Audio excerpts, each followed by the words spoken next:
നമ്മളിപ്പോൾ ഡിസ്കസ് ചെയ്യാൻ പോകുന്നത് സർക്കിൾ ഡ്രോയിങ് അൽഗോരിതത്തിനെ പറ്റിയിട്ടാണ്. അതിനകത്ത് ചോദിക്കാൻ ചാൻസ് ഉള്ളൊരു ക്വസ്റ്റ്യൻ എന്ന് പറയുന്നത് explain mid point circle generation algorithm. ഇതൊരു 6 സ്റ്റെപ്പിൽ നമുക്ക് എക്സ്പ്ലെയിൻ ചെയ്യാൻ പറ്റും. ഫസ്റ്റ് നമ്മൾ മനസ്സിൽ വെച്ചിരിക്കേണ്ടതെന്ന് പറഞ്ഞാൽ XC YC എന്ന് പറഞ്ഞ സെൻറ്ററുള്ളൊരു സർക്കിള് ആണ് നമ്മൾ ഡ്രോ ചെയ്യുന്നത്. XC YC അതിൻ്റെ കോർഡിനേറ്റ്സ് ആണ് നമ്മൾ കണ്ടുപിടിക്കേണ്ടത്. അത് കണ്ടുപിടിക്കാൻ വേണ്ടിയിട്ട് നമ്മൾ X0 Y0 എന്ന സെൻറ്ററുള്ളൊരു സർക്കിളിനെ ക്രിയേറ്റ് ചെയ്തിട്ട് അതിൻ്റെ കോർഡിനേറ്റ്സിനെ XC YC എന്ന് പറയുന്ന സർക്കിളിൻ്റെ കോർഡിനേറ്റ്സ് ആക്കി മാറ്റുകയാണ് ചെയ്യുന്നത്. അത് നമുക്ക് ലാസ്റ്റ് പറയാം. അപ്പോൾ നമുക്ക് ആദ്യം എന്തൊക്കെയാണ് വേണ്ടത്? ഇൻപുട്ട് റേഡിയസ് 6 വേണം, circle centre X0 Y0 and obtain the first point on the circumference. നമുക്ക് ഫസ്റ്റ് പോയിൻറ്റ് ആ സർക്കിളിൻ്റെ സർക്കംഫറൻസിലാണ് ഒബ്റ്റെയിൻ ചെയ്യേണ്ടത്. Of a circle centred in the origin as X0 Y0 is equal to 0 R. നമുക്ക് എന്നിട്ട് second സ്റ്റെപ്പിൽ എന്തുവാണ് വേണ്ടത്? ഡിസിഷൻ പാരാമീറ്റർ കണ്ടുപിടിക്കണം. അതിനെ P0 is equal to 1 - R. ഇതൊക്കെ കാണാതെ പഠിച്ചു വെക്കണം.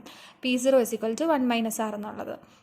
അത് കഴിഞ്ഞിട്ട് നമുക്ക് ഓരോ പൊസിഷൻ നമ്മൾ കണ്ടുപിടിക്കത്തില്ലേ, പഴയ DDLൊക്കെ ചെയ്യുന്ന പോലെ. അതേപോലെ ഇവിടെ XK, ആ കെയുടെ പൊസിഷൻ 0 വെച്ചാണ് നമ്മൾ സ്റ്റാർട്ട് ചെയ്യുന്നത്.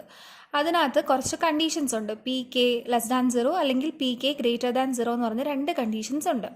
അപ്പം PK <0ക്കകത്ത് നമ്മൾ ഇപ്പോൾ PKയുടെ വാല്യൂ 0യെക്കാട്ടി ചെറുതാണെങ്കിൽ XK എന്ന് പറയുന്നത് XK+1 ആയിരിക്കും.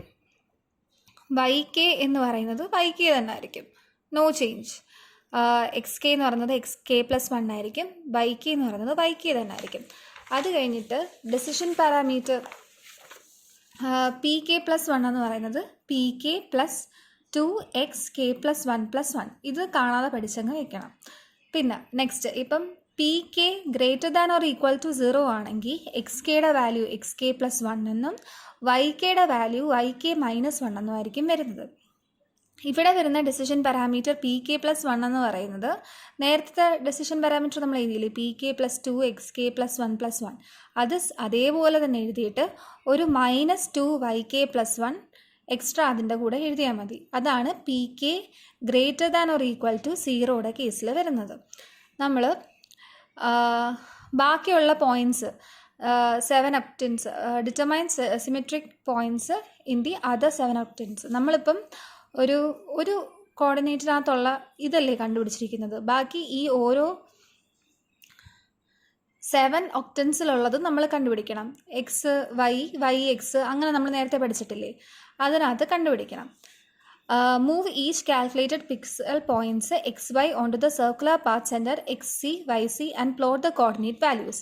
നമ്മൾ നേരത്തെ പറഞ്ഞായിരുന്നല്ലോ, ഈ XC YCയിലോട്ടാണ് നമ്മൾ കൊണ്ടുപോകേണ്ടത്. നമ്മളിപ്പോൾ കണ്ടുപിടിച്ചിരിക്കുന്നത് X0 Y0 എന്ന് പറയുന്ന സർക്കിളിൻ്റെ കോർഡിനേറ്റ്സ് ആണ്.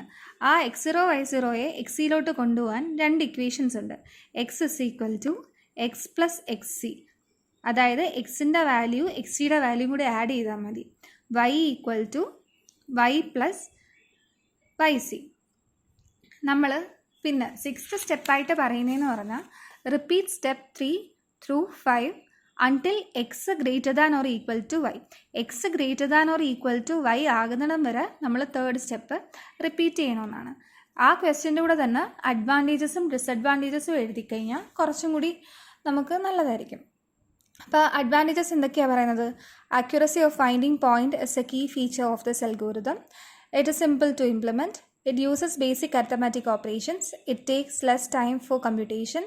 The resulted line is smooth as compared to other line drawing algorithms. Disadvantage എന്ന് പറയുന്നത്, this algorithm may not be ideal choose for complex graphics and images. In terms of accuracy of finding points, improvement is still needed. There is no remarkable improvement made by this algorithm. ഇത്രയേ ഉള്ളൂ.